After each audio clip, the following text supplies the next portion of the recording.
ಜವಾಬ್ದಾರಿ ಇದೆ. ಈಗಾಗಲೇ 1,000 ರೂಪಾಯಿಯನ್ನ ಕಾರ್ಯಕರ್ತರಿಗೆ 750 ನಮ್ಮ ಸಹಾಯಕರಿಗೆ ಈಗಾಗಲೇ ಈ ಸರ್ಕಾರ ಬಂದ ಮೇಲೆ ನಾವು ಜಾಸ್ತಿ ಮಾಡಿದೀವ ಇಲ್ಲ. ಹಿಂದೆ 2017ರಲ್ಲೂ ಕೂಡ ಸಿದ್ದರಾಮಯ್ಯನವರು ಉಮಾಶ್ರೀ ಅವರು ಮಂತ್ರಿ ಇದ್ದಂತ ಸಂದರ್ಭದಲ್ಲಿ ಹಿಂದೆ ಕೂಡ ನಾವು 2,000 ರೂಪಾಯಿ ಜಾಸ್ತಿ ಮಾಡಿದೀವ.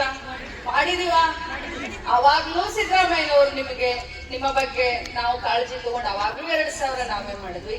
ಈಗ ಬಂದ್ಮೇಲೆ 1,000 ನಾವು ಮಾಡಿದ್ವಿ. ಮುಂದೆನೂ ಕೂಡ ನಾವೇ ನಿಮಗೆ ಮಾಡಿಕೊಡ್ತೀವಿ ಅನ್ನುವಂತ ಮಾತನ್ನ ಹೇಳ್ತಾ ಇದ್ದೀನಿ. ನಮಗೆ ಏನು ಅಂತಂದ್ರೆ ನಮ್ಮ ಇಲಾಖೆಯಲ್ಲಿ ಸುಮಾರು 70% ನಮ್ಮ ಕಾರ್ಯಕರ್ತರು ಸಹಾಯಕಿಯರು ಸುಮಾರು 70% ಗೃಹಲಕ್ಷ್ಮಿಯ ಫಲಾನುಭವಿಗಳಿದ್ದಾರೆ. ನನ್ನ ಅನಿಸಿಕೆ ಏನು, ತಾಳಮ್ಮ ಯಾಕಮ್ಮ ಹಿಂಗ್ ಮಾಡ್ತೀಯ? ನನ್ನ ಅನಿಸಿಕೆ ಏನು ಅಂತಂದ್ರೆ ಗೃಹಲಕ್ಷ್ಮಿ ಸ್ಕೀಮ್ ಒಂದ್ ಕಡೆ ಇರ್ಲಿ, ಇವ್ರಿಗೆ ಪರ್ಮನೆಂಟ್ ಆಗಿ 2,000 ರೂಪಾಯಿಯನ್ನ ಗೌರವ ಧನನೇ ಹೆಚ್ಚಿಗೆ ಮಾಡಬೇಕು ಅನ್ನುವಂಥದ್ದು ನನ್ನ ಅನಿಸಿಕೆ. ಸೊ ಅದು ನಾವು ಮಾನ್ಯ ಮುಖ್ಯಮಂತ್ರಿಗಳ ಹತ್ರ ನಾವು ಚರ್ಚೆ ಮಾಡಿದೀವಿ. ಮೊನ್ನೆ ಬಜೆಟ್ ನಲ್ಲಿ 1,000 ಜಾಸ್ತಿ ಆಗಿದೆ.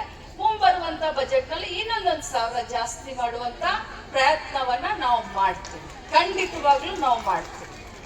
ಮತ್ತು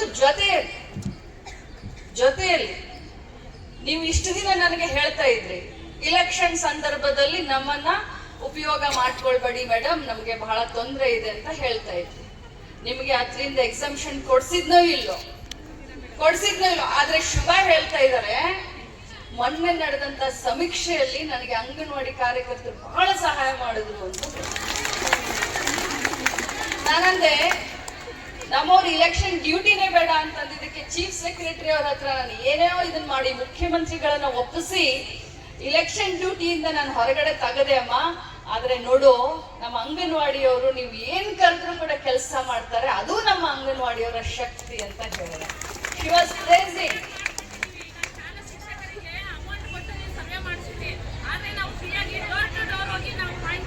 ಹೌದಮ್ಮ, ನನಗದು ಗೊತ್ತು.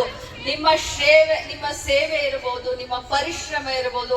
ಅದಕ್ಕೆ ನಾನು ಇಲ್ಲಿ ನಿಂತ್ಕೊಂಡು ಇಷ್ಟೊಂದು ಹೆಮ್ಮೆಯಿಂದ, ನಾನು ನಿಮ್ಮ ಎದುರುಗಡೆ ಇಷ್ಟೊಂದು ಹೆಮ್ಮೆಯಿಂದ ಯಾಕೆ ಹೇಳ್ತಾ ಇದ್ದೇನೆ ಅಂದ್ರೆ, ಒಬ್ಬ ಜಿಲ್ಲಾಧಿಕಾರಿಯಾಗಿ ಹೇಳಿದ್ರು, ಬೇರೆ ಬೇರೆ ಇಲಾಖೆಗಳನ್ನು ಇದಾವಲ್ಲ, ಆದ್ರೆ ನಮ್ಮ ಇಲಾಖೆ ಬಗ್ಗೆ ಹೇಳಿದ್ರು, ಮೇಡಮ್ ತುಮಕೂರಿನಲ್ಲಿ ಸಮೀಕ್ಷೆ ಆಗ್ಬೇಕು ಅಂತಂದ್ರೆ ನನ್ನ ಕೈ ಹಿಡಿದವರು ಯಾರಾದ್ರೂ ಇದ್ರೆ ನಮ್ಮ ಅಂಗನವಾಡಿಯವರು ಅಂತ ಹೇಳ್ತಾರೆ. ಇದು ಹೆಮ್ಮೆಯ ವಿಚಾರ. ನೀವು ನಿಸ್ವಾರ್ಥವಾಗಿ ಸೇವೆಯನ್ನ ಮಾಡಿದೀರಾ, ನಾನು ಅದಕ್ಕೆ ಒಪ್ಕೊಳ್ತೀನಿ. ನೀವು ನಿಸ್ವಾರ್ಥವಾಗಿ ಯಾವುದೇ ಸೇವಾ ಶುಲ್ಕ ತೆಗೆದುಕೊಳ್ಳದೆ ಬರೀ ಅಂಗನವಾಡಿಗೆ ಅಷ್ಟೇ ಗೌರವಧನ ತೆಗೆದುಕೊಂಡಿದ್ರಿ. ಸರ್ಕಾರದ ಬೇರೆ ಯಾವುದೇ ಕೆಲಸ ಸೇವಾ ಶುಲ್ಕವನ್ನ ತೆಗೆದುಕೊಳ್ಳದೆ ಪ್ರಾಮಾಣಿಕವಾಗಿ ತಾವು ಸರ್ಕಾರದ ಕೆಲಸ ಮಾಡಿದಿರಿ. ಆ ಧನ್ಯತಾ ಭಾವನೆ ನನಗಿದೆ.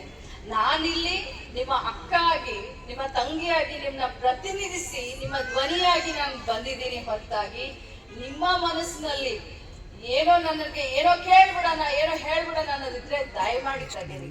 ನನ್ನ ಸ್ಟೈಲೇ ಬೇರೆ. ನಾನು ಡಿಫ್ರೆಂಟ್ ಆಗಿ ವಿಚಾರ ಮಾಡ್ತೀನಿ, ಡಿಫ್ರೆಂಟ್ ಆಗಿ ಥಿಂಕ್ ಮಾಡ್ತೀನಿ. ಯಾವತ್ತಿದ್ರೂ ಕೂಡ ಪಾಸಿಟಿವ್ ಆಟಿಟ್ಯೂಡ್ ಇಟ್ಕೊಂಡು ನಾನು ಕೆಲಸವನ್ನ ಮಾಡ್ತೀನಿ. ಇಲ್ಲ ಅಂತಂದಿದ್ರೆ ಒಬ್ಬ ಸಾಮಾನ್ಯ ರೈತನ ಮಗಳು ಕೆಂಪು ಬಸ್ ನಲ್ಲಿ ಓಡಾಡದಂತವಳು ಇವತ್ತು ರಾಜ್ಯದಲ್ಲಿ ಮಂತ್ರಿ ಸ್ಥಾನ ಅಲಂಕಾರ ಮಾಡ್ಲಿಕ್ಕೆ ಸಾಧ್ಯ ಆಗ್ತಾ ಇಲ್ಲ. ನಾನು ಯಾವತ್ತಿದ್ರೂ ಕೂಡ ಪಾಸಿಟಿವ್. ನಿಮ್ಮ ಕಷ್ಟ ಸುಖದಲ್ಲಿ ನಾನು ಇದ್ದೀನಿ. ನಿಮ್ಮ ಪರವಾಗಿ ಧ್ವನಿ ಎತ್ತಲಿಕ್ಕೆ, ನಿಮ್ಮ ಪರವಾಗಿ ಚಿಂತನೆ ಮಾಡ್ಲಿಕ್ಕೆ ನಾನು ಇದ್ದೀನಿ.